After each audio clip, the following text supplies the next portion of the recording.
natureza nos deixou, que é tão bonito de se olhar. Uma bela ilha que se esconde no meio do mar, o paraíso que o homem deixou de habitar.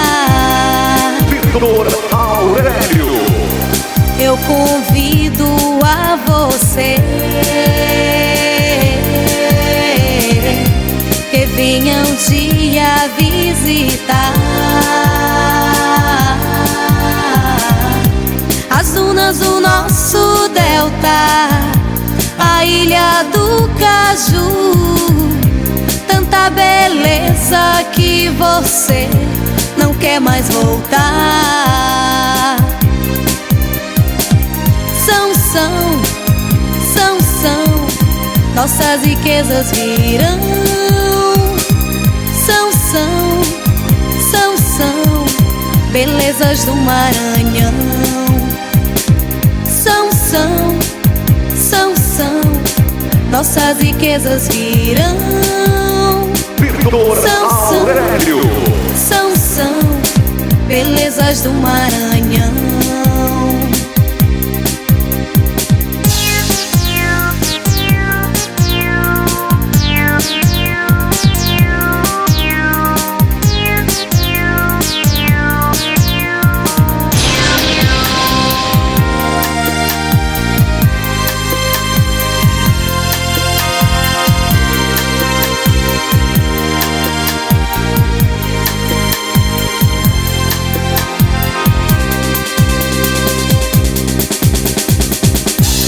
Primavera ou no verão,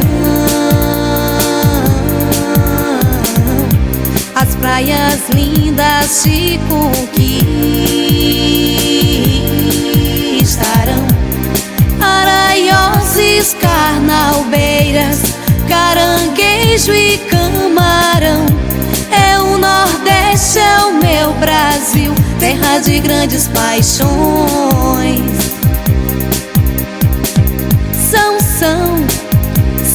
São nossas riquezas virão. São belezas do Maranhão. São nossas riquezas virão.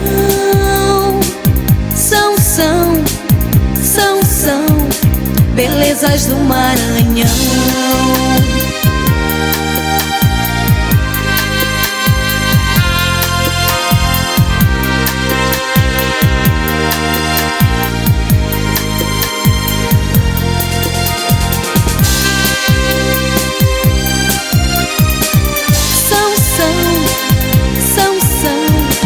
Nossas riquezas virão. São belezas do Maranhão. São nossas riquezas virão. São belezas do Maranhão.